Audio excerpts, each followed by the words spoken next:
Assalamualaikum students. I hope you all are fine. Welcome back to my channel Knowledge Sphere. Today in this video I want to tell you about the active and passive voice of the present tense. मैंने आपको present tense की चारों types आपके पास detail से करवा दी हैं। आज मैंने उनके आपको एक्टिव पैसिव वॉइस करवाने हैं, ठीक है। और बहुत सिंपल है, बहुत आसान है। ओके जी students, take out your pen, register, pencil और copy, anything on which you can write. आज की वीडियो बहुत ज़्यादा एक्साइटिंग होने वाली है क्योंकि इससे मैं आपको completely active and passive voice के रूल्स पढ़ाने वाली हूँ और बहुत आसान रूल्स हैं, आपको बहुत आसानी से समझ आ जाएंगे। मैंने आपको पिछली वीडियोस में प्रेजेंट टेंस क्लियर कर दिया था, उसकी पहली टाइप प्रेजेंट इनडेफिनेट पूरा लेक्चर दिया है, ठीक है, वो आपको क्लियर हो गई है। उसके बाद प्रेजेंट कॉन्टिन्यूस टेंस वो भी आपको क्लियर हो गया है। उसके बाद मैंने आपको करवाया था प्रेजेंट परफेक्ट टेंस, वो भी मैंने आपको प्रॉपर आपको क्लियर करवाया है। एंड लास्ट में मैंने आपको प्रेजेंट परफेक्ट कॉन्टिन्यूस टेंस की प्रैक्टिस भी करवाई थी और समझाया भी था, ठीक है। आज इन चारों जो टेंसेस हैं प्रेजेंट टेंस के, उनकी मैंने आपको करवानी है एक्टिव एंड पैसिव वॉइस की प्रैक्टिस। मतलब कि अगर आपको एक्टिव एंड पैसिव वॉइस के रूल्स समझ आ जाएंगे, आपको पता चल जाएगा ये कौन किस तरह मतलब बनाए जाते हैं, तो आप लोगों को इजीली जो है आप लोग मतलब जहाँ पे भी पेपर में आपके पास एक्टिव पैसिव का क्वेश्चन आए तो आप उसे इजीली सॉल्व आउट कर सकते हैं। So today in this video we can discuss the active and passive voice of the present indefinite tense, present continuous tense, present perfect tense and present perfect continuous tense in detail. Okay.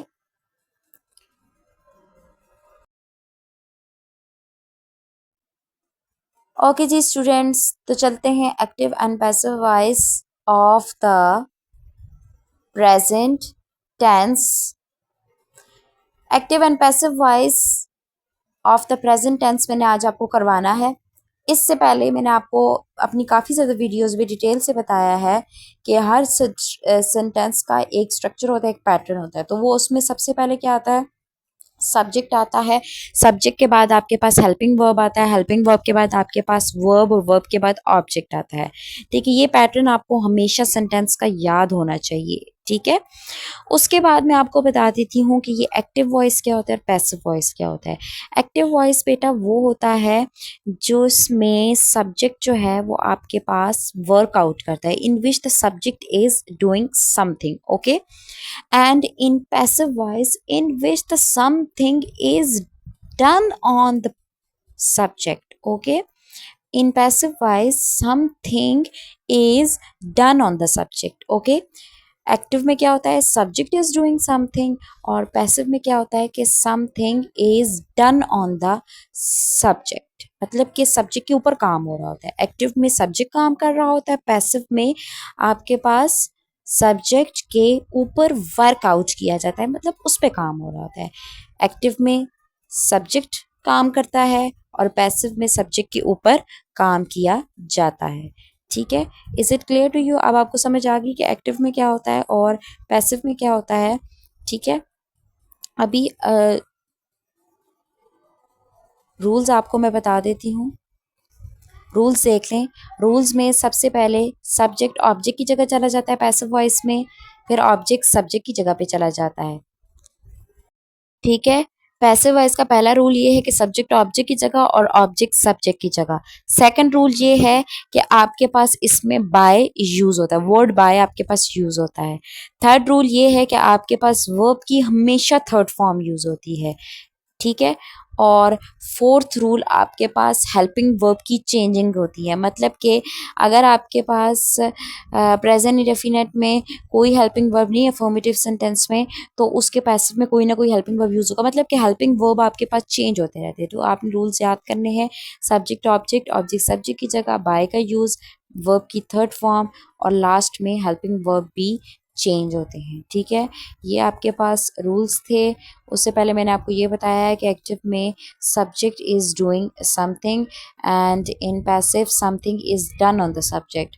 और फिर मैंने आपको उसके rules बताए कि subject object की जगह, object subject की जगह, और बाय यूज़ होता है, वर्ब की थर्ड फॉर्म यूज़ होती है, और हेल्पिंग वर्ब चेंज होते हैं। ठीक है, मैं बार बार ये रिवाइज कर रही हूँ ताकि आपको अच्छी तरह समझ आ जाए। Is it clear to you?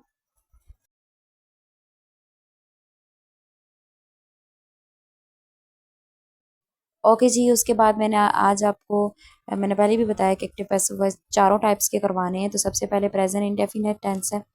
ठीक है, तो सबसे पहले मैं आपको करवा देती हूँ प्रेजेंट इंडेफिनिट टेंस का एक्टिव और पैसिव वॉइस। उसके लिए मैं सिंपल यहाँ पर एक छोटा सा टेबल ड्रॉ करूँगी और उसमें रूल्स लिखूँगी। टोटली 2 रूल्स हैं।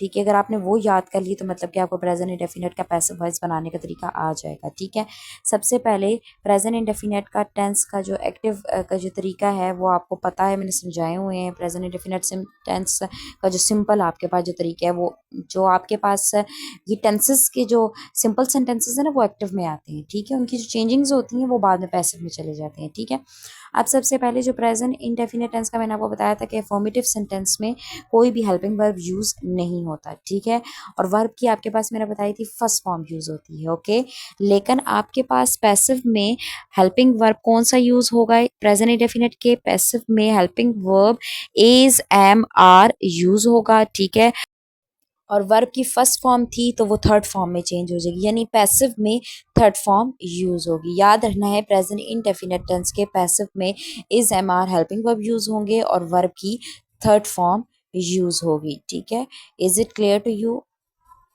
अब आप इसको अच्छी तरीके से समझ लेंगे एक एग्जाम्पल के थ्रू।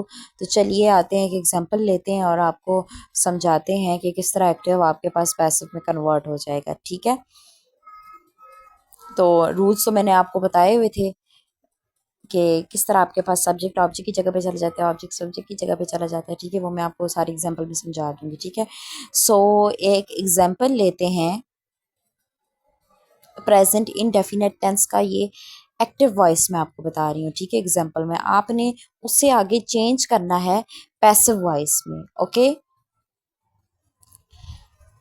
एग्जाम्पल है she does not read this book. अच्छा बच्चों, डज नॉट आपके पास जो है हेल्पिंग वर्ब इसमें मौजूद है। ठीक है, मैंने आपको पहले बताया था कि प्रेजेंट इंडेफिनिट टेंस के अफर्मेटिव सेंटेंसेस में जो होता है, जो सिंपल होते हैं, उसमें आपके पास पॉजिटिव जो होते हैं उसमें आपके पास हेल्पिंग वर्ब यूज़ नहीं होता, लेकिन उसके नेगेटिव और इंटरोगेटिव में हेल्पिंग वर्ब यूज़ होता है, वो होता है डू और डज। तो इधर आपके पास अब हेल्पिंग वर्ब डू और डज आ गया है। ठीक है, तो डज आपके पास जो होता है वो सिंगुलर के लिए, डू आपके पास ज़्यादा के लिए यूज़ होता है। तो she does not read this book, object भी आपको पता है, वर्ब भी आपको पता है, इसमें चल गया हेल्पिंग वर्ब भी और सब्जेक्ट भी। अब आपके पास क्या हो जाएगा कि ऑब्जेक्ट आपके पास स्टार्ट में आ जाएगा। ठीक है, क्योंकि जगह आपने ऑब्जेक्ट सब्जेक्ट की चेंज करनी है, तो हो जाएगा दिस बुक। अब डज नॉट की जगह आपके पास लगा देंगे इज नॉट। ठीक है, this book is not read by her, this book is not red bye हर। अब आपके पास दिस बुक ऑब्जेक्ट है, वो आपके पास स्टार्ट में आ गया। ठीक है, और डज आपके पास हमेशा सिंगुलर के साथ यूज होता है, तो इसके लिए हम जो पैसिव में हेल्पिंग वर्ब यूज करेंगे वो इज करेंगे। उसी तरह this book is not red bye हर, जो रीड है उसकी सेकंड फॉर्म और थर्ड फॉर्म, फर्स्ट फॉर्म सारी एक जैसी हैं। ठीक है, बस आप लोग ये याद रखें कि आपके पास जो हेल्पिंग वर्ब है फॉर्मेटिव सेंटेंस में कोई यूज़ नहीं होता, लेकिन उसके पैसिव वॉइस में इज, एम, आर यूज़ हो जाएगा। इसके जो नेगेटिव और इंटरोगेटिव होते हैं उनमें आपके पास डज नॉट यूज़ होता है और डू नॉट यूज़ होता है, डज और डू यूज़ होता है, यानी तो वो चेंज हो जाएंगे जी, वो भी इज, एम, आर में ही चेंज होंगे। ठीक है, आपको पता होना चाहिए कि सिंगुलर के साथ वो इज लगता है और प्लूरल के साथ आर लगता है, तो ये आप डू डज से अंदाज़ा लगा लेंगे। ठीक है, एक और एग्जाम्पल लेते हैं। ठीक है, आपको क्लियर हो जाएगा। The lion, the lion eats the flesh. अब द फ्लैश आपके पास ऑब्जेक्ट है, द लायन सब्जेक्ट है, पहले तो उनकी जगह चेंज करें, द फ्लैश जगह पे, अपनी जगह उस ऑब्जेक्ट की जगह पे चला जाएगा और सब्जेक्ट ऑब्जेक्ट की जगह। द फ्लैश शुरू में आ जाएगा, द लायन आखिर में आ जाएगा। सबसे पहले तो द फ्लैश। अब आपके पास फ्लैश आपके पास सिंगुलर है, तो उस केस में आप क्या लगाएंगे, इज लगाएंगे। The flesh is eat at eaten, ठीक है। The flesh is eaten by the lion,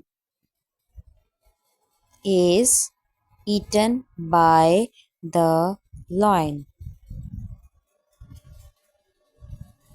Eat at eaten. The flash is eaten by the lion. अब देखें, द फ्लैश और द लायन ने अपनी जगह चेंज कर ली, ठीक है।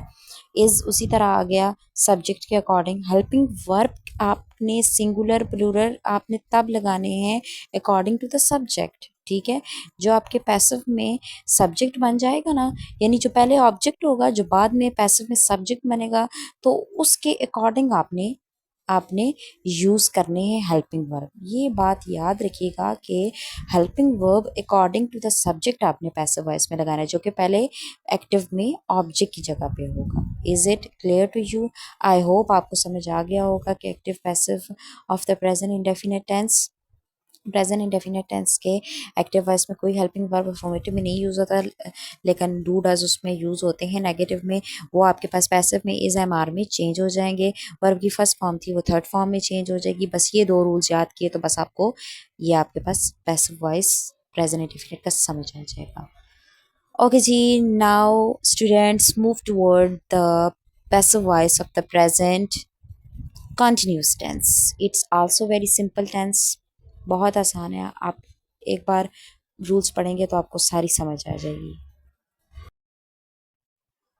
ओके जी स्टूडेंट, प्रेजेंट कॉन्टिन्यूस टेंस के भी उसी तरह टेबल बनाते हैं हम, एक्टिव का टेबल और एक पैसिव साइड का टेबल, ठीक है। एक्टिव में प्रेजेंट कॉन्टिन्यूस टेंस में इज एम आर यूज होता है, ठीक है। और वर्ब की फोर्थ फॉर्म यानी first form plus I N G use होती है, जिसे हम प्रेजेंट पार्टिसिपल भी बोलते हैं। सिंपल आपके पास इज एम आर यूज होता है, और फोर्थ फॉर्म यानी first form plus I N G यानी प्रेजेंट पार्टिसिपल वो आपके पास यूज होती है। इसके पैसिव में is being, am being, are being use होता है, मतलब कि इज एम आर के साथ बीइंग का इजाफा हो जाता है इसके पैसिव में। और वर्ब की चाहे आपके पास एक्टिव में जो कोई भी फॉर्म है, लेकिन पैसिव में आकर उसकी थर्ड फॉर्म लग जाएगी, ठीक है। दो रूल्स याद रखने हैं, एक आपके पास helping verb is am are being और यूज होगा, और दूसरा आपके पास third form of verb use होगी इसके पैसिव वॉइस में। ओके, अब आपको ये बात क्लियर हो जाएगी एक एग्जाम्पल के साथ। एक एग्जाम्पल लेते हैं, एग्जाम्पल से आपको अच्छी तरह क्लियर हो जाएगा, ठीक है, प्रेजेंट कॉन्टिन्यूस टेंस का पैसिव कैसे बनाते हैं।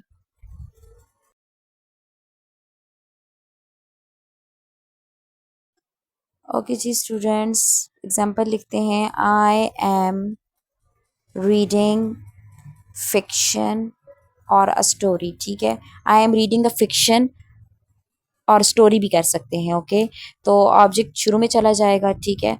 तो क्या हो जाएगी, आ फिक्शन या आ स्टोरी।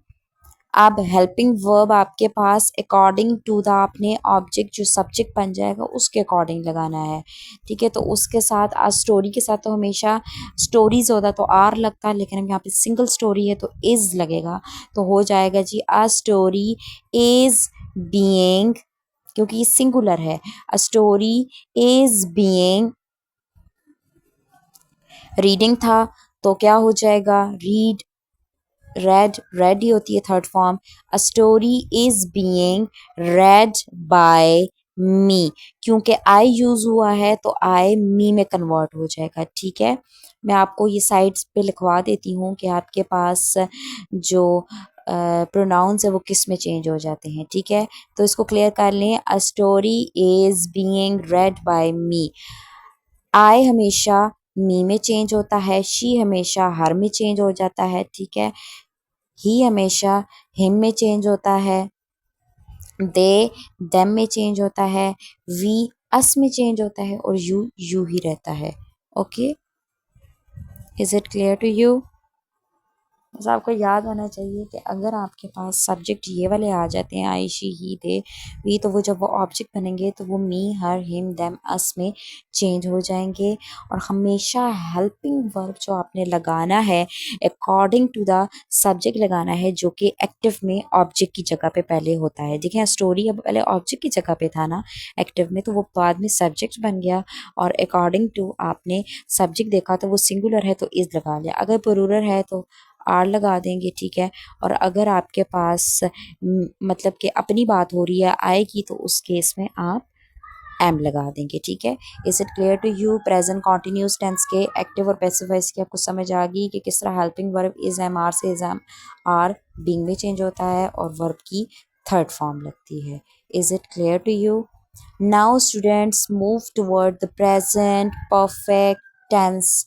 अब इसका मैं आपको पैसिव वॉइस समझाऊंगी, ठीक है। ये भी बहुत आसान है, सिर्फ दो ही रूल्स है, आप ये समझ लें तो आपको पैसिव भी बनाने इसके आ जाएंगे, ठीक है। तो उसी तरह हम यहाँ पे टेबल ड्रॉ करते हैं, टेबल ड्रॉ करने के बाद उसके रूल्स लिखते हैं। ओके जी, लिखें। एक तरफ टेबल में एक्टिव वॉइस, दूसरी तरफ पैसिव वॉइस, उसी तरह दो रूल्स हैं, एक आपके पास हेल्पिंग वर्ब वाला और एक आपकी वर्ब की फॉर्म वाला।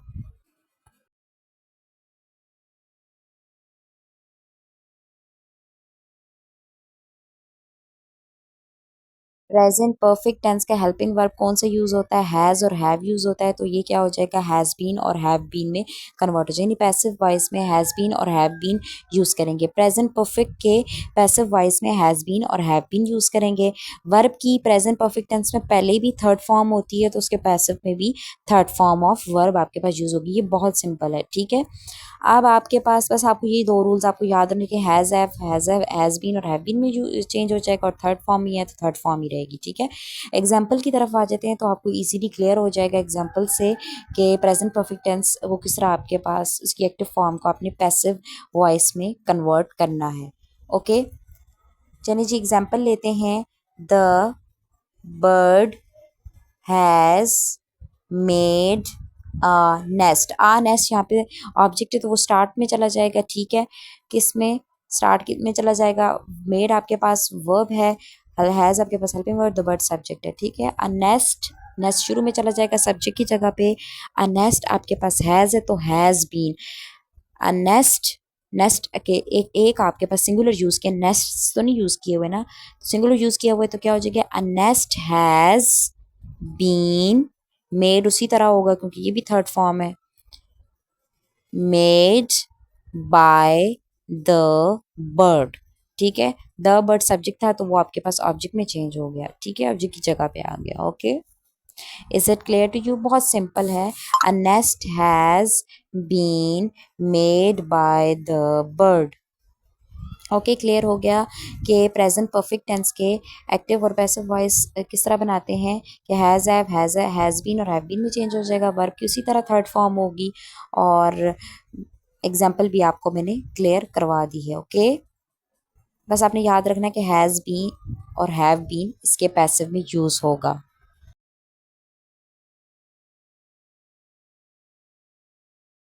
ओके जी स्टूडेंट, अब लास्ट टेंस प्रेजेंट टेंस का रह गया है। मैंने प्रेजेंट इंडेफिनिट का पैसिव वॉइस, प्रेजेंट कॉन्टिन्यूस का, प्रेजेंट परफेक्ट टेंस का पैसिव वॉइस कंप्लीट करवा दिया है। अब एक लास्ट रह गया है जो है present perfect continuous tense. Present perfect continuous tense का एक्टिव पैसिव वॉइस अब मैंने करवाना है। So present perfect continuous tense का पैसिव वॉइस नहीं होता, ठीक है। हमेशा याद रखना है कि परफेक्ट कॉन्टिन्यूस टेंस का पैसिव वॉइस नहीं होता। मतलब ये कि इसका एक्टिव तो होता है ना, जिसमें आप हैज बीन और हैव बीन और सिंस और फॉर यूज करते हैं, मैंने आपको जेल से करवाया था, लेकिन इसका पैसिव वॉइस नहीं आता। So present perfect continuous tense has no passive voice. Okay, is it clear to you? एक प्रेजेंट परफेक्ट कॉन्टिन्यूस टेंस का पैसिव वॉइस नहीं होता और एक ऐसे सेंटेंस का नहीं होता जिसमें आपके पास प्रपोजिशन यूज हुआ होता है, ठीक है। अब देखिए मैं एक एग्जांपल आपको देती हूँ, आपको उससे क्लियर हो जाएगा। आप बेशक इससे नोट समझ लें, ठीक है। प्रेजेंट इनडेफिनेट टेंस का एक सेंटेंस है, उसका पैसिव वॉइस नहीं होता। अब देखें क्यों नहीं होता। ही गोज टू स्कूल, अब ये तो प्रेजेंट इनडेफिनेट टेंस है। बच्चे तो सोच रहे होते हैं कि इसका पैसिव होना चाहिए, लेकिन इसका पैसिव वॉइस नहीं होता। क्यों नहीं होता इसका पैसिव वॉइस? इसका पैसिव वॉइस इसलिए नहीं होता क्योंकि यहाँ पे जो टू है वो आपके पास प्रपोजिशन है। टू क्या है? आपके पास प्रपोजिशन है। He goes to school, to preposition है, और जो प्रपोजिशनल सेंटेंसेस होते हैं जिनमें प्रपोजिशन आ जाता है उनका भी पैसिव वॉइस नहीं होता।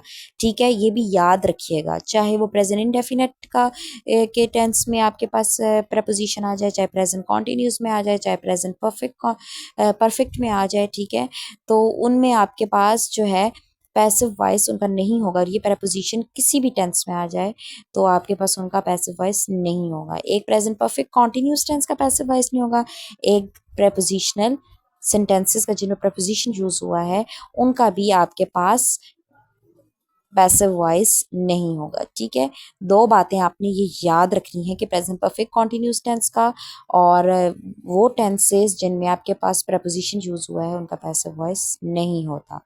ओके ओके जी स्टूडेंट, लास्ट में मैं आपको एक टेबल बना के बताऊंगी जिससे आपको क्लियर हो जाएगा कि एक्टिव और पैसिव वॉइस के जितने भी रूल्स हैं वो आपको क्लियर हो जाएंगे। ठीक है, आपने ये टेबल याद कर लिया तो मतलब कि आपको एक्टिव पैसिव वॉइस के रूल्स भी याद हो गए और आपको उसकी चेंजिंग्स भी याद हो जाएंगी। ठीक है, प्रेजेंट टेंस का चले मैं आपको टेबल बनाती हूँ क्योंकि मैंने अभी तक आपको प्रेजेंट टेंस पढ़ाया है तो उसी का टेबल बनेगा। ठीक है, 4 टेबल बनेंगे। ठीक है, जिसमें आपके पास सबसे पहले प्रेजेंट इंडेफिनिट आता है, प्रेजेंट इंडेफिनिट के बाद प्रेजेंट कॉन्टिन्यूज आता है,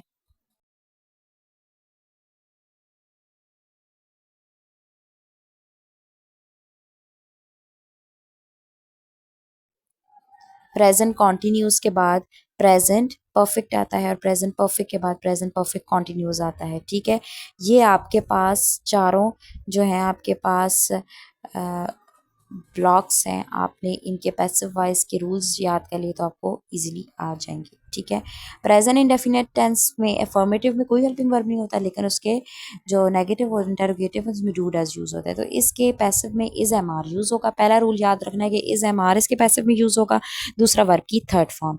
प्रेजेंट कॉन्टिन्यूस की तरफ आते हैं तो उसमें आपके पास इज एम आर के साथ बीइंग का लफ्ज लग जाएगा, यानी इज बीइंग, एम बीइंग और आर बीइंग यूज होगा। ठीक है, और उसी तरह आपके पास लास्ट में वर्ब की थर्ड फॉर्म ही यूज होगी। ठीक है, प्रेजेंट फिर परफेक्ट की तरफ आते हैं तो प्रेजेंट परफेक्ट टेंस में आपके पास वैसे हैज़ और हैव यूज होता है तो उसके पैसिव में हैज़ बीन और हैव बीन यूज हो जाएगा। Okay, is it clear to you? और वर्ब की उसी तरह थर्ड फॉर्म यूज होती है। मतलब कि तीनों में, मतलब तीनों टेंसेस में आपके पास जो होती है थर्ड फॉर्म यूज होती है। लास्ट में प्रेजेंट परफेक्ट कॉन्टिन्यूस टेंस आता है तो उसका कोई भी पैसिव वॉइस नहीं होता। ठीक है, मैं आपको पहले भी बता चुकी हूँ। मतलब ये कि आपके पास वर्ब की थर्ड फॉर्म पैसिव में यूज होगी। ठीक है, और प्रेजेंट इंडेफिनिट में इज एम आर यूज होगा। ठीक है, और प्रेजेंट कॉन्टिन्यूस में is being, am being use होगा, आर बीइंग। ठीक है, और प्रेजेंट परफेक्ट में हैज बीन, हैव बीन, और प्रेजेंट परफेक्ट कॉन्टिन्यूस का तो होता ही नहीं है। ठीक है, ये अब मैं ऊपर लिख रही हूँ कि प्रेजेंट इंडेफिनिट टेंस में कोई हेल्पिंग वर्ब नहीं यूज होता है। अफर्मेटिव में, नेगेटिव और इंटरोगेटिव में डू डज यूज होता है। प्रेजेंट कॉन्टिन्यूस में आपके पास helping verb is am are use होते हैं, लेकिन उसके पैसिव में is am are being use हो जाएगा।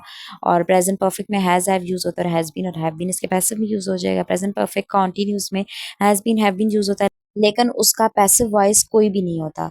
ठीक है, यानी कि उसके एक्टिव सेंटेंस के अंदर या एक्टिव वॉइस के अंदर has been, have been use होता है, लेकिन उसका पैसिव वॉइस नहीं होता। और ये बात याद रखनी है कि वर्ब की जो पैसिव वॉइस में हमेशा थर्ड फॉर्म यूज होती है। ठीक है, ये आपके पास टेबल मैंने आपको हेल्पिंग वर्ब के अकॉर्डिंग चेंजिंग्स करवाई। ठीक है, फॉर्म ऑफ वर्ब बताया, ये टेबल आपको याद हो गया। हर टेंस के लिहाज से मैंने आपको चेंजिंग्स बताई है। ठीक है, उसके बाद ये बेटा इशू होता है कि जो हेल्पिंग वर्ब जो होता है वो हमेशा पैसिव में आपने अकॉर्डिंग टू द सब्जेक्ट लगाना है।